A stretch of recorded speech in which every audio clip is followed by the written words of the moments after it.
ഹരി ഓം. അഞ്ചാമത്തെ സ്തുതി ചതുശ്ലോകി ഭാഗവതം. 18,000 ശ്ലോകങ്ങളും 335 അധ്യായങ്ങളും ആകുന്ന ഭാഗവതം ഈ 4 ശ്ലോകങ്ങൾ വിസ്തരിച്ചതാണ്. ഭാഗവതത്തിൻ്റെ വിത്താണ് ഈ 4 ശ്ലോകങ്ങൾ. അഹമേവാസമേവാഗ്രേ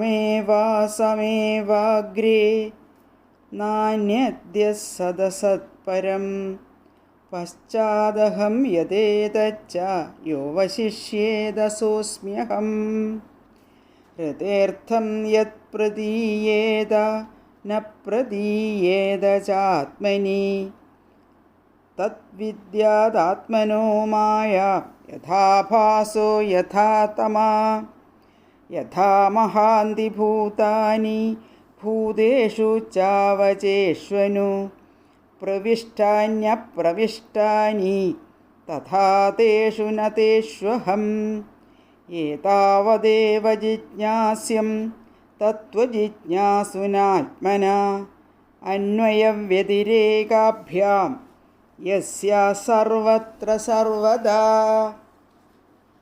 അടുത്തത് നമുക്ക് ഇതിൻ്റെ സാരാംശം നോക്കാം.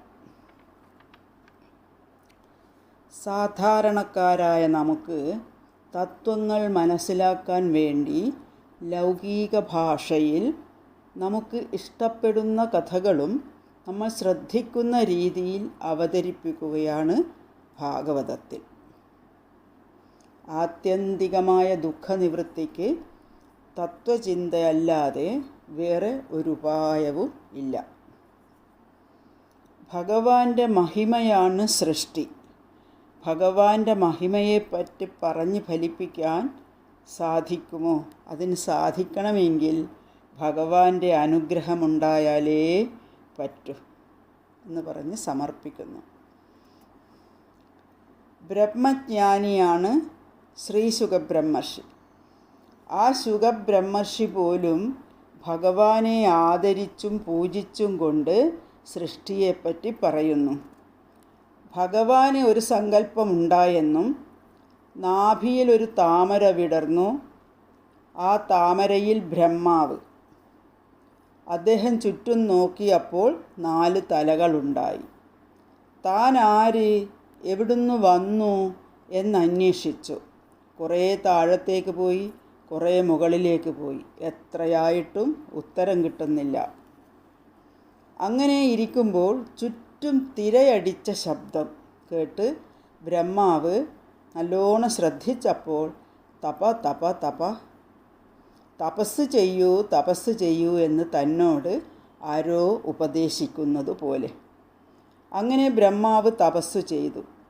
മനസ്സിനെയും ഇന്ദ്രിയങ്ങളെയും ഏകാഗ്രമാക്കലാണ് തപസ്. തപസ്സിലൂടെയേ എന്തും നമുക്ക് ലഭിക്കുകയുള്ളൂ. മനസ്സും ഇന്ദ്രിയങ്ങളും ഏകാഗ്രമാക്കിയപ്പോൾ അവിടെ വൈകുണ്ഠം കണ്ടു. വൈകുണ്ഠം എന്നാൽ കുണ്ഠതകൾ ഇല്ലാത്തത്. അപ്പോൾ മനസ്സും ഇന്ദ്രിയങ്ങളും ഏകാഗ്രമല്ലാതാകുമ്പോഴാണ് ദുഃഖങ്ങളും പ്രശ്നങ്ങളും പ്രയാസങ്ങളും. അവിടെ ഏകാഗ്രമാക്കിയപ്പോൾ അവിടെ ഭഗവാനെ കണ്ടു. ഭഗവാൻ കൈപിടിച്ച് പറഞ്ഞു, ബ്രഹ്മദേവ, അങ്ങ് സൃഷ്ടികർത്താവാണ്. അങ്ങ് തപസ് ചെയ്തതിൻ്റെ ഫലമായിട്ടാണ് അങ്ങേക്ക് എന്നെ കാണാൻ സാധിച്ചത്. ബോധമാണ് ഭഗവാൻ. ബോധത്തിൽ നിന്ന് ഉദിച്ച സമഷ്ടി മനസ്സാണ് ബ്രഹ്മാവ്. അങ്ങയുടെ നിർമ്മലമായ മനസ്സും നിഷ്കളങ്കമായ ഹൃദയവും കണ്ടിട്ടാണ് ഞാൻ ഇവിടെ പ്രത്യക്ഷപ്പെട്ടത്. അപ്പോൾ ബ്രഹ്മാവ് ചോദിച്ചു, ഭഗവാനെ, ഞാൻ സൃഷ്ടികർത്താവാണെങ്കിൽ പ്രപഞ്ചത്തിൽ കാണുന്ന ജീവജാലങ്ങളെയെല്ലാം ഞാൻ സൃഷ്ടിക്കുമ്പോൾ അതിനോട് എനിക്ക് ഒരു മമത ഉണ്ടാവില്ലേ? അപ്പോൾ ഭഗവാൻ പറഞ്ഞു, അങ്ങല്ല ചെയ്യുന്നത്, ഞാനാണ്. അങ്ങ് എൻ്റെ കയ്യിലെ ഒരു ഉപകരണമാണ്. ഞാൻ ചെയ്യുന്നു എന്ന് തോന്നുമ്പോഴാണ് അഹങ്കാരം ഉണ്ടാവുക. അപ്പോഴാണ് പ്രയാസം ഉണ്ടാവുക, നമുക്ക് തൃപ്തി ഉണ്ടാവുകയില്ല. ഭഗവാൻ ഉണ്ടാക്കി വെച്ചത് ബ്രഹ്മാവ് പ്രകാശിപ്പിക്കുന്നു, അത്രയേ ഉള്ളൂ. നാമവും രൂപവും ആരോപിക്കുന്നതിനെയാണ് സൃഷ്ടിയെന്ന് പറയുന്നത്. ഉദാഹരണം, ദേഹണ്ടക്കാരൻ്റെ കയ്യിലെ ഒരു ചട്ടുകമാണ് എന്ന് വിചാരിച്ചാൽ നമുക്ക് ഇവിടെ കർമ്മം ചെയ്യാൻ ബുദ്ധിമുട്ടുണ്ടാകുകയില്ല. ഇത് എനിക്കങ്ങ് ബോധ്യം വന്നില്ല എന്ന് ബ്രഹ്മാവ് പറഞ്ഞപ്പോൾ 4 ശ്ലോകത്തിലൂടെ തത്വം ബോധിപ്പിച്ചു കൊടുക്കുന്നു. ഭാഗവതം എന്ന സൗധത്തിൻ്റെ 4 കാലുകളാണ് ചതുശ്ലോകി. ബ്രഹ്മാവേ, അങ്ങക്ക് ഞാനൊരു രഹസ്യമായൊരു കാര്യം പറഞ്ഞു തരാം. പ്രപഞ്ച സൃഷ്ടിക്ക് മുമ്പ് ഞാനേ ഉണ്ടായിരുന്നുള്ളൂ. പ്രളയത്തിന് ശേഷവും ഞാനേ ഉണ്ടാവുകയുള്ളൂ. ആദ്യത്തിലും അവസാനത്തിലും ഉള്ളത് തന്നെയാണ് മധ്യത്തിലും. സ്ഥൂലമായിട്ടും സൂക്ഷ്മമായിട്ടും ഈ പ്രപഞ്ചത്തിലുള്ളതെല്ലാം ഞാൻ തന്നെയാണ്. സൃഷ്ടിക്ക് മുമ്പും ഈ പ്രപഞ്ചം ഇങ്ങനെ ഇരിക്കുമ്പോഴും ഈ കാണുന്നതിന് മാറ്റം വരുമ്പോഴും ഒക്കെ ഒരു മാറ്റവുമില്ലാതെ ഞാനുണ്ട്. ഉപനിഷത്ത് പറയുന്നത് തദേവ സൗമ്യ ഇതമഗ്രമാസീത്. ആ സത്ത് മാത്രമാണ് ആദ്യത്തിൽ ഉണ്ടായിരുന്നുള്ളൂ. ഇപ്പോഴും ഉള്ളത് ആ സത്ത് തന്നെയാണ് അവസാനത്തിലും അത് തന്നെയാണ് ശേഷിക്കുന്നുള്ളൂ. ഭ്രമം കാരണമാണ് ബ്രഹ്മത്തെ കാണാൻ കഴിയാത്തത്. ആ ബ്രഹ്മത്തിൽ തോന്നുന്നതാണ് പ്രപഞ്ചപ്രതീതി. ഉദാഹരണമായിട്ട്, മരുഭൂമിയിൽ വെള്ളമില്ലെങ്കിലും ദൂരത്ത് നിന്ന് നോക്കുമ്പോൾ വെയിലടിച്ചിട്ട് വെള്ളമുള്ളതുപോലെ നമുക്ക് തോന്നും. വാസ്തവത്തിൽ വെള്ളമില്ല, മരീചിക. ഇങ്ങനെയുള്ള സത്യവസ്തു അറിഞ്ഞ ആളാണ് ജീവൻ മുക്തൻ. ഇല്ലാത്ത വെള്ളം ഉള്ള മരുഭൂമിയിൽ തോന്നി. ഈ സത്യവസ്തു അറിഞ്ഞ ആളാണ് ജീവൻ മുക്തൻ. നമ്മൾ കടൽ കാണാൻ പോയാൽ കാണുന്നത് തിരമാലകളായിരിക്കും. എന്നാൽ ജ്ഞാനികൾ കാണുന്നത് കടൽ മാത്രമായിരിക്കും. അവർക്ക് തിരമാലകളില്ല. ഭഗവാനിൽ നിന്നാണ് ഈ പ്രപഞ്ചമുണ്ടായത്. ഏതുപോലെ? തിരമാല കടലിൽ നിന്ന് ഉണ്ടായതുപോലെ. തിരമാല നിലനിൽക്കുന്നത് കടലിലാണ്. അതുപോലെ ഈ പ്രപഞ്ചം നിലനിൽക്കുന്നത് ഭഗവാനിലാണ്. തിരമാല ലയിക്കുന്നത് കടലിലേക്കാണ്. അതുപോലെ ഈ പ്രപഞ്ചം ലയിക്കുന്നതും ഭഗവാനിലേക്കാണ്. വാസ്തവത്തിൽ കടലൊന്ന് വേറെ, തിരമാലകൾ വേറെ എന്നുണ്ടോ? അപ്പോൾ ഭഗവാൻ വേറെ, പ്രപഞ്ചം വേറെ എന്നുണ്ടോ? ഇങ്ങനെ വിചാരം ചെയ്യണം. വിചാരത്തിൽ കൂടി മാത്രമേ ഭഗവാനെ കിട്ടുകയുള്ളൂ. അതാണ് തപസ്സിലൂടെ മാത്രമേ എന്നെ കിട്ടുകയുള്ളൂ എന്ന് ബ്രഹ്മാവിനോട് പറഞ്ഞത്. മാറാത്ത ഒന്നിൻ്റെ മുകളിലാണ് മാറ്റങ്ങൾ സംഭവിക്കുക. അതാണ് ഭഗവാൻ. ഇങ്ങനെ ഇല്ലാത്തത് ഉണ്ടെന്ന് തോന്നിക്കാൻ കാരണം മായയാണ്. മായ എന്ന് പറഞ്ഞാൽ ഭഗവാന്റെ ശക്തിയാണ്. മായയെ നിർവചിക്കാൻ പറ്റില്ല. പക്ഷേ ഭഗവാനെ ആശ്രയിച്ചാൽ മായയിൽ നിന്ന് രക്ഷപ്പെടാം. ഉദാഹരണമായിട്ട് രാമകൃഷ്ണ ദേവൻ പറയുന്നത്, മായ എന്ന് പറയുന്നത് ഭഗവാന്റെ കയ്യിലെ വലയാണ്. നമ്മളൊക്കെ മത്സ്യങ്ങളാണ്. ഈ പ്രപഞ്ചം തടാകമാണ്. ഭഗവാൻ മുക്കുവനാണ്. മുക്കുവൻ വലവിരിക്കുമ്പോൾ മത്സ്യങ്ങളെല്ലാം അതിൽപ്പെടും. എന്നാൽ ചില മത്സ്യങ്ങൾ പെടില്ല. മുക്കുവൻ്റെ കാലിൽ കൊത്തി അങ്ങനെ നിൽക്കും. ഭഗവാനെ വിട്ടുപോയവരെല്ലാം മായയിൽ ഭ്രമിക്കും. എന്നാൽ ഭഗവാനെ ആശ്രയിച്ച ഭക്തന്മാർ മായ എന്താണെന്ന് പോലും അറിയുകയില്ല. കണ്ണാടിയിലെ ഛായ പോലെ ഞാൻ എല്ലാ ഭൂതങ്ങളിലും ജീവരൂപമായി പ്രവേശിക്കുന്നു എന്ന് തോന്നുമെങ്കിലും സർവരൂപിയായ ഞാൻ ഒന്നിലും പ്രവേശിക്കുന്നില്ല. എന്നാൽ എല്ലാറ്റിനും ഉണ്മ കൊടുക്കുന്നത് ബ്രഹ്മമാണെന്ന് അറിയുക.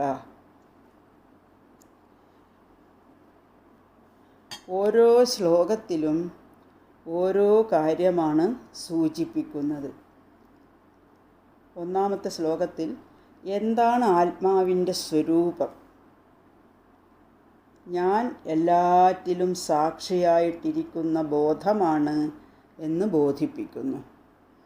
രണ്ടാമത്തെ ശ്ലോകത്തിൽ ആത്മാവിനെ എന്തുകൊണ്ട് നമുക്ക് അറിയാൻ സാധിക്കുന്നില്ല?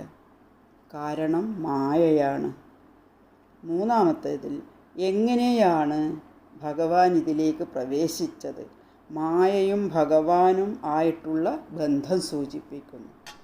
നാലാമത്തെ ശ്ലോകത്തിൽ ഉപാസന ചെയ്യാൻ അല്ലെങ്കിൽ വിചാരം ചെയ്യാൻ എങ്ങനെ ഈ പ്രശ്നത്തിൽ നിന്ന് രക്ഷപ്പെടാമെന്ന് പറഞ്ഞു തരികയാണ്. അന്വയ വ്യതിരേക യുക്തി കൊണ്ട് ഈ തത്വം അറിയാൻ സാധിക്കും. ഏതൊന്നിൻ്റെ ചേർച്ച കൊണ്ടാണോ ഈ പ്രപഞ്ചം ഇങ്ങനെ പ്രകാശിക്കുന്നത്? ഏതൊന്നില്ലെങ്കിൽ ഈ പ്രപഞ്ചമില്ല. കടലുള്ളതുകൊണ്ടാണ് തിരമാല, ഭഗവാൻ ഉള്ളതുകൊണ്ടാണ് പ്രപഞ്ചം, ബോധം ഉള്ളതുകൊണ്ടാണ് നമ്മളൊക്കെ നിൽക്കുന്നത്. ബോധമില്ലെങ്കിൽ നമ്മളില്ല. ശരീരത്തിൽ ഭ്രമിച്ചിട്ട് അതിന് ചൈതന്യം കൊടുക്കുന്ന ഒരു ബോധത്തെ നമ്മൾ മറന്നുപോയി. അപ്പോൾ ഇവിടെ ഇരിക്കുമ്പോൾ തന്നെ ശരീരത്തിനെ ചൈതന്യവത്താക്കി നിലനിർത്തുന്നത് ഭഗവാനാണെന്ന് തിരിച്ചറിഞ്ഞാൽ അത് മതി. ഏതാവദേവ ജിജ്ഞാസ്യം. അകവും പുറവുമുള്ളത് ഭഗവാനാണ്. ഈ പ്രപഞ്ചത്തിൽ എവിടെ നോക്കിയാലും ഭഗവാനല്ലാതെ ഒരു വസ്തുവും ഇല്ല. വ്യതിരേകം എന്ന് പറഞ്ഞാൽ എന്തില്ലെങ്കിൽ അതില്ല.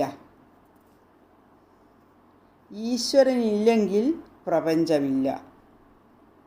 കടലില്ലെങ്കിൽ തിരമാല ഇല്ല. പക്ഷെ ഇവിടെ ഒരു കാര്യം ശ്രദ്ധിക്കണം. തിരമാല ഇല്ലെങ്കിലും കടലുണ്ട്.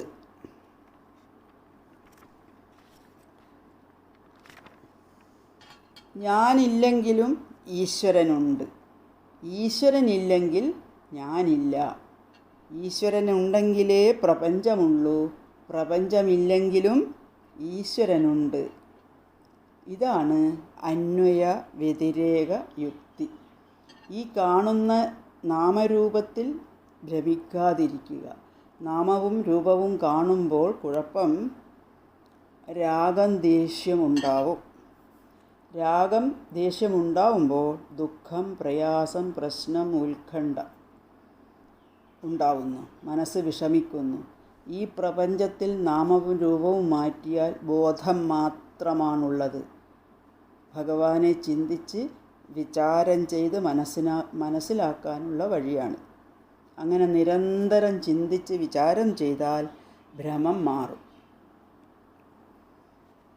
ഇത് മനസ്സിലാക്കി ബ്രഹ്മാവെ സൃഷ്ടി ചെയ്യൂ, സൃഷ്ടി അങ്ങയെ ബാധിക്കില്ല, അങ്ങക്ക് മമത ഉണ്ടാവില്ല,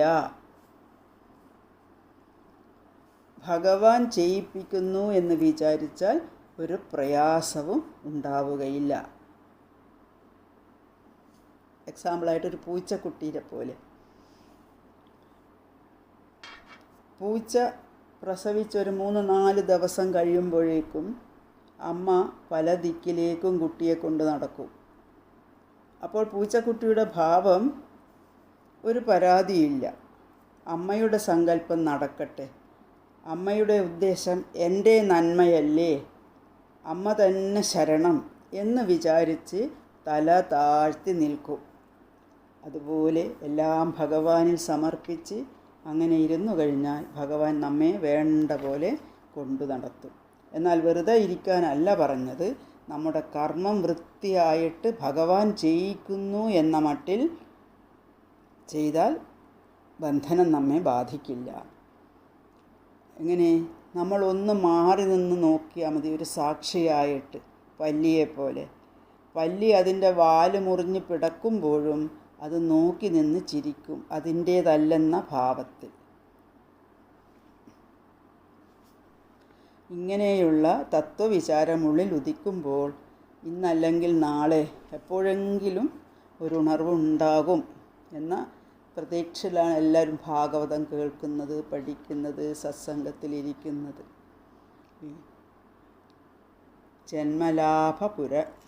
ജന്മലാഭ പരപുംസാം അന്തേ നാരായണസ്മൃതി. ഇതിനു വേണ്ടി പരിശ്രമിക്കുക. എന്ത് നടക്കണമെന്നത് ഭഗവാന്റെ സങ്കല്പമാണ്, അത് നടക്കട്ടെ. അങ്ങനെയുള്ള തത്വവിചാരം കൊണ്ട് ദുഃഖം നീങ്ങും. അതാണ് സത്സംഗങ്ങളുടെ ലാഭം. അപ്പോൾ ഈ ജന്മം ലാഭമാക്കാനുള്ള വഴി ഈ തത്വാർത്ഥങ്ങൾ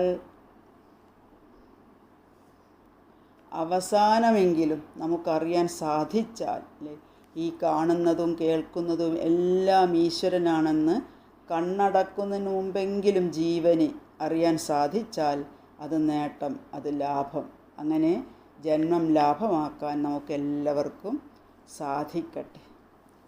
ഓം നമോ ഭഗവതേ വാസുദേവായ.